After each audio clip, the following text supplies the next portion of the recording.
Hello बच्चों। आज हम बात करने वाले हैं ग्रेविटेशनल चैप्टर के बारे में। तो ग्रेविटेशनल चैप्टर से रिलेटेड जो क्वेश्चंस आते हैं जेईई मेंस और एडवांस दोनों में ही ऐसा कुछ पर्टिकुलर टॉपिक नहीं है कि मेंस इस पार्ट से क्वेश्चन पूछता है और एडवांस इस पार्ट से क्वेश्चन पूछता है। सभी ही टॉपिक जो सब टॉपिक्स हैं इस चैप्टर के उससे क्वेश्चंस पूछे गए हैं और ज़्यादातर क्वेश्चन जो हैं वो फॉर्मूला बेस्ड क्वेश्चन होते हैं। तो क्या क्या फॉर्मूले आपको याद रखने हैं? आपको ये तो पता ही रहना चाहिए कि भाई potential, gravitational potential and gravitational field अलग अलग मास डिस्ट्रीब्यूशन की वजह से कैसा रहता है। जैसे मैंने यहाँ पे लिखा है एक पॉइंट मास अगर m हम रख दें तो उससे स्मॉल r डिस्टेंस पे पोटेंशियल रहता है -gm/r और ग्रेविटी रहता है gm/r²। और ग्रेविटी का डायरेक्शन हर मास डिस्ट्रीब्यूशन के लिए उस मास की तरफ रहेगा क्योंकि ग्रेविटेशनल फोर्स क्या है? Attractive force.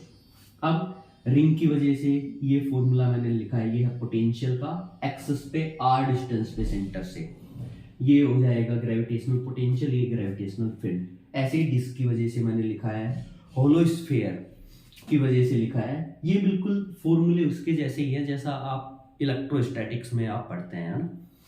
सॉलिड स्फीयर के लिए ये हो जाएगा यहाँ पे इनसाइड पॉइंट आउटसाइड पॉइंट पे potential and gravitational field intensity. Solid sphere वाला पार्ट ज्यादा इंपॉर्टेंट रहता है क्योंकि जब हम प्लैनेट्स की बात कर रहे होते हैं तो प्लैनेट को क्या मानते हैं? एक सॉलिड स्फीयर मानते हैं। ठीक, आपको ये फॉर्मूले तो याद होने ही चाहिए बच्चों।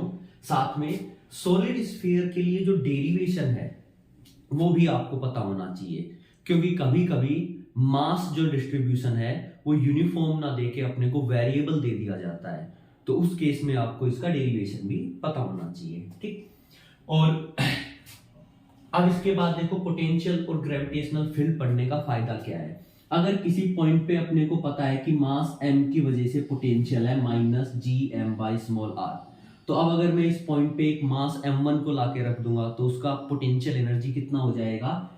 m1 इंटू यहाँ का पोटेंशियल। ऐसे ही हमें पता है कि भाई यहाँ पे फील्ड इंटेंसिटी है gm/r² towards point mass m, तो यहाँ पे अगर मास m1 रख देंगे तो उस पर कितना फोर्स लगेगा? m1 into gravitational field intensity. ठीक है, तो इस तरीके से किसी एक पॉइंट पे अगर पोटेंशियल और फील्ड इंटेंसिटी पता है तो उस पॉइंट पे कोई पॉइंट मास हम रख देते हैं तो हम पोटेंशियल एनर्जी निकाल सकते हैं, मास इंटू पोटेंशियल, और फोर्स निकाल सकते हैं मास इंटू फील्ड इंटेंसिटी, जैसा चार्ज के केस में रहता था ना। और एस्केप स्पीड आपको पता होना चाहिए कि कोई प्लेनेट है उसके सेंटर से r डिस्टेंस पे ले जाके और पार्टिकल को प्रोजेक्ट किया जाए तो एस्केप स्पीड आता है √2gm/r। और अगर पार्टिकल को हम प्रोजेक्ट करें सरफेस से तो उस केस में स्मॉल r का वैल्यू किसके इक्वल हो जाएगा? प्लेनेट के रेडियस के, है ना। यहाँ पे जो मास m है वो भी आपको पता होना चाहिए, ये प्लेनेट का मास है, तो इसके स्पीड पार्टिकल के मास पे डिपेंड नहीं करता है। जैसे अगर अर्थ के सरफेस से दो पार्टिकल्स को हम प्रोजेक्ट करें और हम चाहते हैं कि वो इन्फिनिटी पे चला जाए तो कितना स्पीड देना पड़ेगा? एस्केप स्पीड के इक्वल स्पीड देना पड़ेगा। अलग अलग मास होने के बावजूद दोनों के लिए एस्केप स्पीड इक्वल रहेगा। वो डिपेंड कर रहा होता है कि भाई किस पोजीशन से प्रोजेक्ट कर रहे हैं और प्लैनेट का मास कितना है।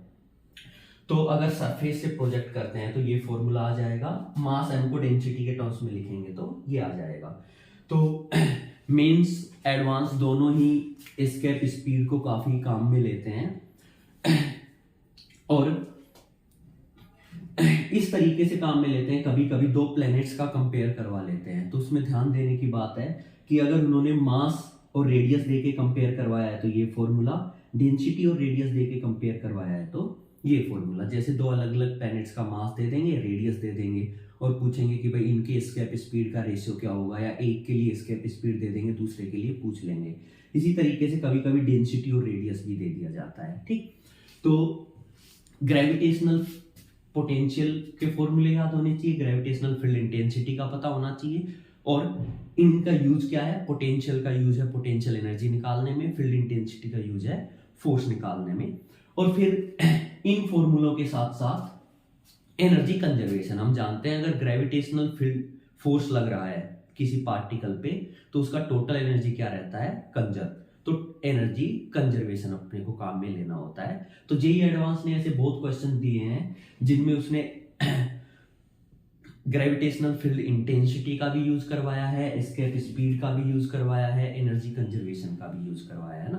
तो एक ऐसा क्वेश्चन हम देखते हैं।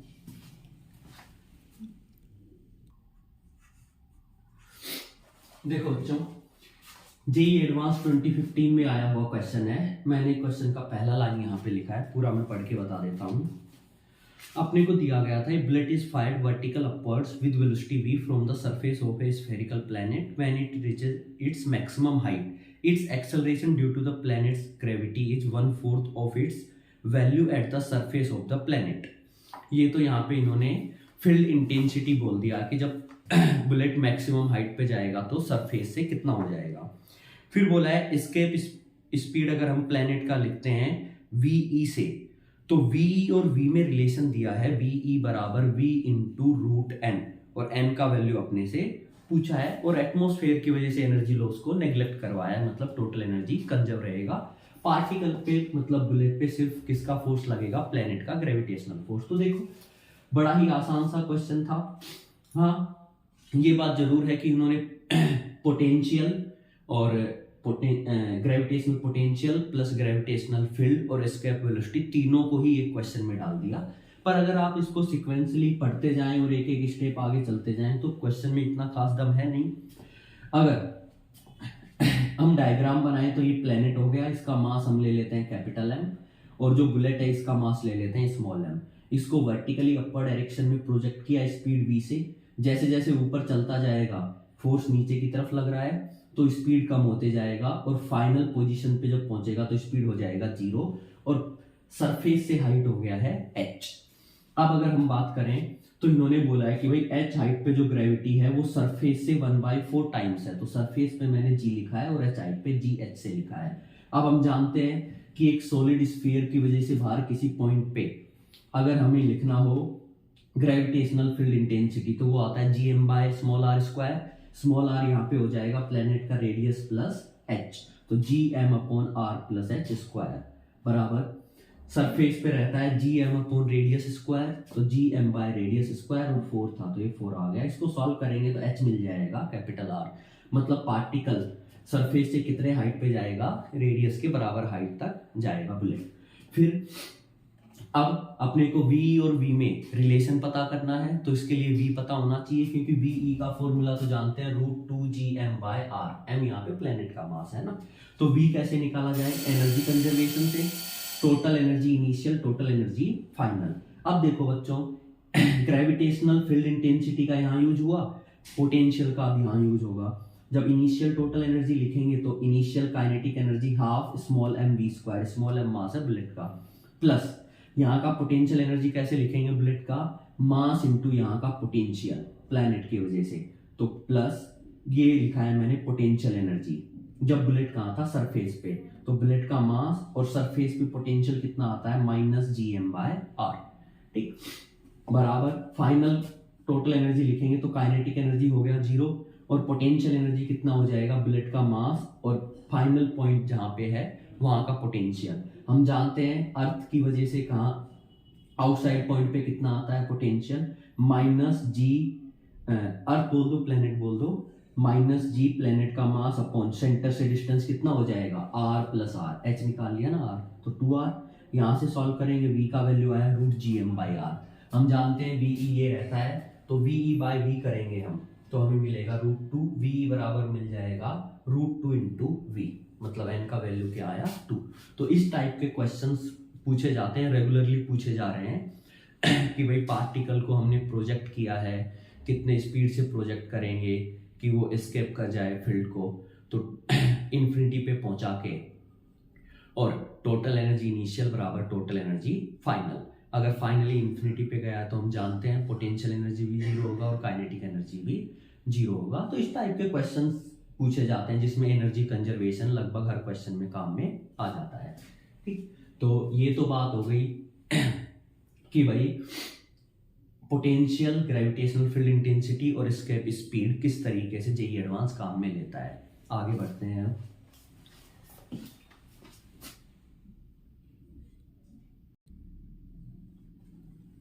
आगे देखो बच्चों, circular motion of satellite around the earth या फिर circular motion of planet around the sun. तो जब भी कोई मास सर्कुलर मोशन कर रहा होता है तो हम जानते हैं एक फोर्स की जरूरत पड़ती है टुवर्ड सेंटर। तो अगर मैं यहाँ पे सैटेलाइट लेता हूं जो अर्थ के अबाउट मूव कर रहा है, तो सैटेलाइट पे लगने वाला जो ग्रेविटेशनल फोर्स है वही किसके इक्वल होगा, सेंट्रीपिटल फोर्स mv²/r के इक्वल रहेगा। तो ग्रेविटेशनल फोर्स का वैल्यू लिखा भाई, अर्थ का मास है m, अगर अर्थ के अराउंड सैटेलाइट चल रहा है सैटेलाइट का स्मॉल m, और अगर सन के अराउंड कोई प्लेनेट घूम रहा है तो फिर सन का मास है कैपिटल M और प्लेनेट का मास है स्मॉल m। तो ग्रेविटेशनल फोर्स को किसके इक्वल करेंगे हम, सेंट्रीपिटल फोर्स के, तो यहाँ से v का वैल्यू मिल जाएगा, स्पीड पता चल गया, टाइम पीरियड आ जाएगा 2πr/v से, ये आ गया टाइम पीरियड। टोटल एनर्जी रहता है kinetic energy plus potential energy. अगर हमारे पास v है तो काइनेटिक एनर्जी निकाल सकते हैं, हाफ स्मॉल m v²। ध्यान रखो ये कैपिटल M किसका मास है, जिसके अराउंड पार्टिकल मूव कर रहा है, जिस प्लेनेट के अराउंड। और पोटेंशियल एनर्जी हमें लिखना आता है स्मॉल m मास का, कि भाई ये अगर स्मॉल r डिस्टेंस पे है तो स्मॉल m इंटू यहाँ का potential minus g capital M by small r। तो वहां से टोटल एनर्जी पता चल गया। तो अगर सर्कुलर मोशन हो रहा हो तो बच्चों ध्यान रखो, लगने वाला ग्रेविटेशनल फोर्स ही सर्कुलर मोशन करवाएगा, और उस ग्रेविटेशनल फोर्स को करना है सेंट्रीपिटल फोर्स के इक्वल।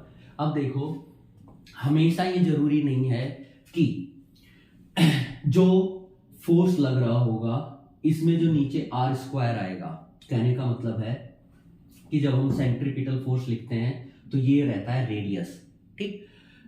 तो इसमें यहाँ पे रेडियस आता है कि भाई किस रेडियस के सर्कुलर पाथ पे चल रहा है, इसको बोलते हैं ऑर्बिटल रेडियस। तो जरूरी नहीं है कि जितना रेडियस हो उतना ही प्लैनेट के सेंटर और पार्टिकल के बीच का डिस्टेंस भी हो। जैसे जेई ने 2021 में एक क्वेश्चन पूछा था कि एक्चुअल में दो मास हैं 3ms एंड 6ms। ms है यहाँ पे सन का मास और इनके बीच का डिस्टेंस है 9r। r उन्होंने बोला है ये डिस्टेंस है सन और अर्थ के बीच का। अब ये दोनों मासेस है ना, ये एक दूसरे के अबाउट ऐसे मूव करने को नहीं बोला है कि भाई एक मास के अबाउट दूसरा सर्कुलर मोशन कर रहा है। इन्होंने बताया कि भाई ये दोनों सर्कुलर मोशन कर रहे हैं अपने सेंटर ऑफ मास के अबाउट, ठीक। तो अगर हम इसके सेंटर ऑफ मास को निकालें तो 6ms से डिस्टेंस आ जाएगा 3r। भाई दो पार्टिकल्स m1 m2 मास रखे हों और सेंटर ऑफ मास उनसे कितना डिस्टेंस पे होगा वो फॉर्मूला हम जानते हैं, तो वहां से हम निकाल लेंगे कि भाई सेंटर ऑफ मास 6ms से तो आएगा 3r डिस्टेंस पे, 3ms से आएगा 6r डिस्टेंस पे। तो 3ms के लिए जो सर्कुलर पाथ का रेडियस हो गया वो क्या हो गया 6r, और सेंटर क्या हो गया सेंटर ऑफ मास। तो ये ऐसे 6r रेडियस के सर्कुलर पाथ पे ऐसे चलेगा इस तरीके से, और जो 6ms है ये 3r रेडियस के सर्कुलर पाथ पे चलेगा और सेंटर क्या रहेगा सेंटर ऑफ मास। इस तरीके से ये मूव करेंगे। हाँ, दोनों का टाइम पीरियड इक्वल रहेगा। जब ये घूम के यहाँ पहुंच जाएगा तो 6ms घूम के यहाँ पहुंच जाएगा, ठीक। अब अगर हम ध्यान से देखें तो ये दोनों सर्कुलर मोशन कर रहे हैं, और सर्कुलर मोशन अगर कर रहे हैं तो एक फोर्स लगना चाहिए टुवर्ड सेंटर। तो 3ms पे 6ms लगा रहा होगा अपनी तरफ और 6ms पे 3ms लगा रहा होगा अपनी तरफ। तो ये जो लगने वाला ग्रेविटेशनल फोर्स है यही प्रोवाइड करेगा सेंट्रीपिटल फोर्स। तो ग्रेविटेशनल फोर्स कितना लग रहा है भाई, अगर हम 3ms को ऑब्जर्व करें तो ये लग रहा है g m1 m2 और इनके बीच का डिस्टेंस है 9r, तो इसका स्क्वायर ये आ जाएगा बच्चों। सॉल्व करेंगे हम तो 2g ms² बाय, और ये बन जाएगा 9r²। अब ये जो लगने वाला ग्रेविटेशनल फोर्स है यही क्या प्रोवाइड करेगा सेंट्रीपिटल फोर्स। ध्यान रखो सेंट्रीपिटल फोर्स रहता है mv² बाय रेडियस या फिर m⍵² इंटू रेडियस। तो हमें टाइम पीरियड के बारे में बात करना है तो हम सीधा इसको क्या लिख देते हैं सेंट्रीपिटल फोर्स को m⍵² इंटू रेडियस, ठीक। तो अब इस पे लगने वाला सेंट्रीपिटल फोर्स आएगा 3ms ⍵², इसका एंगुलर स्पीड, और रेडियस कितना है ये ध्यान रखो, रेडियस 9r नहीं है, रेडियस क्या है इसके पाथ का 6r। तो जब यहां से सॉल्व करेंगे तो ओमेगा का वैल्यू अपने को यहां पे मिल जाएगा, ये यहां पे आ जाएगा g ms square divide by, और ये बन जाएगा 81r क्यूब, ये हो जाएगा ठीक। और ms से तो एक ms कैंसिल हो जाएगा, तो ये आ गया है ओमेगा स्क्वायर का वैल्यू। अब जो टाइम पीरियड रहता है वो हम जानते हैं, वो रहता है 2 पाई बाय ओमेगा। तो जब हम 2 पाई बाय ओमेगा करेंगे तो ओमेगा कितना बन जाएगा भाई, ओमेगा हो जाएगा इसका स्क्वायर रूट, तो 2 पाई बाय रूट GMS, और ऊपर आ जाएगा इसका स्क्वायर रूट करेंगे तो 9r पावर 3/2, ठीक है। अब अगर ये जो टाइम पीरियड है इसको कंपेयर करवाया है अर्थ के टाइम पीरियड से जो सन के अराउंड मूव कर रहा है, तो ये अगर हम मान लेते हैं ये है सन और ये है अर्थ का मास स्मॉल m, तो इस केस में जो टाइम पीरियड आएगा, इस टाइम पीरियड को लिखा हुआ है इन्होंने t से, तो इस टाइम पीरियड को हम लिख देते हैं t डैश से। तो ये जो टाइम पीरियड आएगा बच्चों, ये कितना आ जाएगा, यहाँ पे वैल्यू रख देते हैं, सन का मास ms और रेडियस कितना है, सन और अर्थ के बीच का डिस्टेंस r। अब इन दोनों को कंपेयर करवाया है, t डैश को t को, तो इसको बड़े आराम से हम कर सकते हैं। देखो अगर तुम ध्यान से, तो t इसके इक्वल है, t डैश इसके इक्वल है, बस अगर हम ध्यान से देखें तो t डैश बराबर क्या आ रहा है भाई, इन दोनों को कंपेयर करो, बस इसमें 9 का फैक्टर और आ रहा है, तो 9 इंटू टी करते ही वो किसके इक्वल बन जाएगा, टी डैश के। तो इन्होंने यही पूछा था कि अगर इन 3ms और 6ms मास का जो टाइम पीरियड है वो अर्थ के टाइम पीरियड से n टाइम्स है, तो n का वैल्यू बताओ कितना, आंसर आ जाएगा यहाँ पे 9, ठीक है।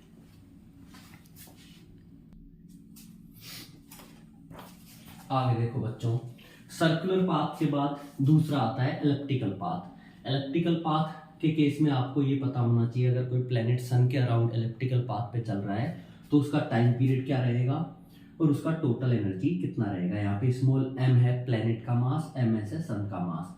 और एलिप्टिकल पाथ के लिए 2 फॉर्मूले याद रखो बच्चों, और साथ में ये याद रखो कि अगर सन के अराउंड कोई प्लेनेट मूव कर रहा है तो सन के सेंटर के अबाउट उसका एंगुलर मोमेंटम कंजर्व रहेगा, और पार्टिकल का मतलब प्लेनेट का टोटल एनर्जी भी क्या रहेगा, कंजर्व, क्योंकि उस पर एक ही फोर्स लग रहा है, ग्रेविटेशनल फोर्स, जो कि कंजर्वेटिव फोर्स है। कंजर्वेटिव फोर्स लगता है तो टोटल एनर्जी कंजर्व रहता है।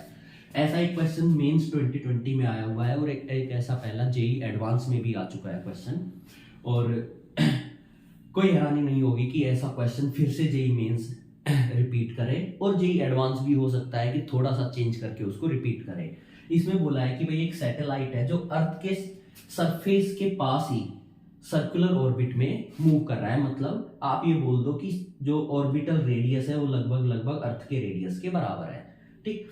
तो उसका स्पीड, ऑर्बिटल स्पीड कितना होगा, √g_me/re। me है अर्थ का मास, re है अर्थ का रेडियस, और इस केस में जो ऑर्बिटल रेडियस है जिस सर्कुलर पाथ पे ये सैटेलाइट चल रहा है उसका रेडियस लगभग बोला है कि अर्थ के रेडियस के बराबर है, तो ये आ गया Gme/re। इस स्पीड से चल रहा है। अब हमने अचानक से क्या किया, उसका स्पीड बढ़ा के कितना कर दिया, √3/2 टाइम्स कर दिया। तो अब हमें पता है कि अगर हम इसका स्पीड √2 टाइम्स कर देते, √2, तो ऐसे में ये स्पीड किसके इक्वल बन जाता, एस्केप स्पीड के इक्वल, और पार्टिकल पैराबोलिक पाथ पे चल के इंफिनिटी पे चला जाता। लेकिन इतना ज्यादा नहीं बढ़ाया हमने, किया है √3/2 टाइम्स किया है। तो ऐसे में अब ये जो पार्टिकल मूव करेगा अर्थ के अराउंड, ये इलेक्ट्रिकल पाथ पे मूव करेगा इस तरीके से, कंटिन्यूसली ये मूव करते रहेगा। तो हमें बोला है कि भाई जो मैक्सिमम डिस्टेंस है from the centre of earth satellite का वो है कैपिटल R। तो इनिशियली कितने डिस्टेंस पे था ये, यहाँ पे RE पे, और मैक्सिमम डिस्टेंस कब आएगा, जब सैटेलाइट यहाँ पहुंच जाएगा, तो ये है कैपिटल R, ठीक। अब हमसे कैपिटल R का वैल्यू पूछा है, तो यहाँ पे तो अपने को स्पीड पता है, यहाँ पे हम स्पीड मान लेते हैं, हो गया भाई v', क्लियर। अब क्वेश्चन को कैसे सॉल्व किया जाए, 2 वेरिएबल है अपने पास, R एंड v'। तो ये हो गया पहला पॉइंट, ये हो गया सेकंड पॉइंट। तो एलिप्टिकल पाथ के केस में ऐसा ही किया जाएगा। टोटल 4 वेरिएबल्स रहेंगे, 2 पॉइंट्स तुम्हें चुनने होंगे। उन दोनों पॉइंट्स का अगर अर्थ के अराउंड मूव हो रहा है एलिप्टिकल पाथ पे पार्टिकल, तो अर्थ के सेंटर से डिस्टेंस दोनों पॉइंट्स का, और उन दोनों पॉइंट्स पे स्पीड। तो टोटल 4 रहते हैं हमारे पास वेरिएबल, जिसमें से 2 दे दिए जाते हैं और 2 में से कोई एक हमसे पूछ लिया जाता है जो हमें नहीं पता है। तो 2 इक्वेशन की जरूरत पड़ती है, एक बनता है एंगुलर मोमेंटम कंजर्वेशन से, दूसरा एनर्जी कंजर्वेशन से। हमेशा ऐसा ही होगा। तो एंगुलर मोमेंटम अगर बच्चों हम कंजर्व करें तो मैं इसको यहाँ पे कर देता हूँ। तो देखना, अगर हम एंगुलर मोमेंटम कंजर्व करेंगे तो L1 बराबर L2, जितना फर्स्ट पॉइंट पे है एंगुलर मोमेंटम पार्टिकल का उतना ही सेकंड पे होना चाहिए about the centre of earth. तो कितना आ जाएगा भाई फर्स्ट पॉइंट पे, m स्पीड है √3/2, v0 डिस्टेंस है re। सेकंड पॉइंट पे आ जाएगा स्मॉल m सैटेलाइट का मास, और यहाँ पे स्पीड है v' और सेंटर से डिस्टेंस है कैपिटल R। तो यहाँ से v' अपने को मिल जाएगा। एंगुलर मोमेंटम का फॉर्मूला रहता है mvr sin थीटा, दोनों ही जगह पे थीटा क्या है 90 डिग्री। तो v' आ जाएगा यहाँ से √3/2 v0 re/r। अब हम जानते हैं भाई टोटल एनर्जी भी कंजर्व रहेगा, तो टोटल एनर्जी फर्स्ट पॉइंट पे उतना ही टोटल एनर्जी सेकंड पॉइंट पे। फर्स्ट पॉइंट पे टोटल एनर्जी लिखना आता है, पहले लिखेंगे काइनेटिक एनर्जी। तो यहाँ पे स्पीड है √3/2 v0 square, plus potential energy कैसे लिखेंगे, स्मॉल m मास का स्मॉल m और यहाँ का पोटेंशियल। तो ये लगभग सरफेस पे है, तो अर्थ के सरफेस पे पोटेंशियल रहता है -gme/re। और टोटल एनर्जी सेकंड पॉइंट पे half small m v' square plus potential energy small m, और यहाँ का पोटेंशियल हो जाएगा सरफेस से डिस्टेंस है कैपिटल R, तो -gme/R। तो m यहाँ हर जगह से कैंसिल हो जाएगा, और v0 का वैल्यू हम जानते हैं √gme/re है, तो यहाँ पे रखेंगे, ये बनेगा 3/4 gme/re माइनस आगे है gme/re, और ये हो जाएगा v' का वैल्यू रख देते हैं, तो v' का ये वैल्यू रखेंगे, तो v'² है, ये बन जाएगा 3/4 gme/re इंटू re²/r² और माइनस gme/r। तो gme हर जगह से कैंसिल हो जाएगा, और यहाँ से re कैंसिल हो जाएगा, तो ये बनेगा 3/4 re माइनस 1/re, तो -1/4 re बराबर आ जाएगा, यहाँ पे एलसीएम आ जाएगा 4r², ऊपर आएगा 3re माइनस 4r, 4 से 4 कैंसिल हो गया, आगे बनेगा -r², क्रॉस मल्टीप्लाई कर देंगे तो 3re² माइनस 4r r। और आगे अगर हम इसको सॉल्व करें तो देखो बच्चों, ये बन जाएगा इक्वेशन, यहाँ पे अपने को निकालना है r का वैल्यू, तो इसको भी इधर ले आओ, तो -4re r प्लस 3re² बराबर 0। तो इसको हम लिख लेंगे r minus 3re r minus re बराबर 0। तो यहाँ से तो r का वैल्यू मिलेगा 3re, और यहाँ से मिलेगा r बराबर re। तो r बराबर re तो ये वैल्यू आया है, और r बराबर 3re ये मैक्सिमम डिस्टेंस आया, तो अपना आंसर हो जाएगा 3re। ठीक, तो इस तरीके से हम एंगुलर मोमेंटम कंजर्वेशन और एनर्जी कंजर्वेशन से क्वेश्चन सॉल्व कर सकते हैं। इसका अल्टरनेट मेथड बच्चों ये था, क्योंकि हम जानते हैं कि टोटल एनर्जी क्या रहता है -g, यहाँ पे हो जाएगा पार्टिकल का जो टोटल एनर्जी है। दूसरा मेथड कि भाई टोटल एनर्जी लिख सकते हैं -gme/2a, और अगर हम ध्यान से देखें तो एलिप्टिकल पाथ के लिए 2a ये वाला लेंथ रहता है, तो यहाँ पे 2a किसके इक्वल है, re प्लस r के इक्वल है। ठीक, तो टोटल एनर्जी हो जाएगा -gmem/2a R E plus R, और टोटल एनर्जी यहाँ का क्या लिख सकते हैं, लिखा था ना फर्स्ट पॉइंट का, तो कितना आया था टोटल एनर्जी, ये वाला पार्ट आया था फर्स्ट पॉइंट पे। तो टोटल एनर्जी अगर तुम इतने पार्ट को सॉल्व करोगे तो आ गया था minus G M E by 4RE, और किसके इक्वल होना चाहिए, minus G M E M by 2A जो है RE प्लस R। यहाँ से सॉल्व करेंगे तो R सीधे आ जाएगा 3RE। ठीक, तो इतने से में ही हो जाएगा क्वेश्चन। बाकी एंगुलर मोमेंटम और एनर्जी कंजर्वेशन तो हम हमेशा लगा ही सकते हैं। और अगर आपको ये छोटी सी बात ध्यान है कि टोटल एनर्जी तो ये रहता है, ये हो गया यहाँ पे, और यहाँ का टोटल एनर्जी इसके इक्वल कर दिया है, तो सीधा R बराबर आ गया 3R। इतना बड़ा करने से हम बच जाएंगे। तो ये था बच्चों ग्रेविटेशन, कुछ खास बात नहीं रहती है। पोटेंशियल का फॉर्मूले याद रखो, फील्ड इंटेंसिटी के फॉर्मूले याद रखो, और उसके बाद ध्यान रखो एनर्जी कंजर्वेशन अपने को काम में लेना होता है, और एस्केप स्पीड के फॉर्मूले याद रखो। और ऑर्बिटल, अगर ऑर्बिट हमारे पास है सर्कुलर, तो उस केस में time period, total energy, speed, इनके फॉर्मूले याद रखो। इलेप्टिकल पाथ के लिए टाइम पीरियड का फॉर्मूला याद करो, टोटल एनर्जी का फॉर्मूला याद करो, और ध्यान रखो कोई भी दो पॉइंट्स के बीच में आपको एंगुलर मोमेंटम कंजर्वेशन और एनर्जी कंजर्वेशन काम में लेना है। तो ज़्यादातर क्वेश्चन फॉर्मूला बेस्ड होते हैं। एक बार आपको क्वेश्चन ध्यान से पढ़ना होता है और जस्ट ये देखना होता है कि पार्टिकल को कहाँ से कहाँ तक पहुँचाया जा रहा है या फिर वो किस तरीके से मूव कर रहा है। तो अगर आप तरीके से ग्रेविटेशन का अगर बढ़िया से रिवीजन कर लोगे एक बार, तो इससे जो क्वेश्चन आता है वो ज़्यादा घुमा फिरा के नहीं आता है। तो इसके चांसेस होते हैं कि अगर आपने मेहनत की है तो उसको आप मार्क्स में कन्वर्ट कर सकते हैं ना।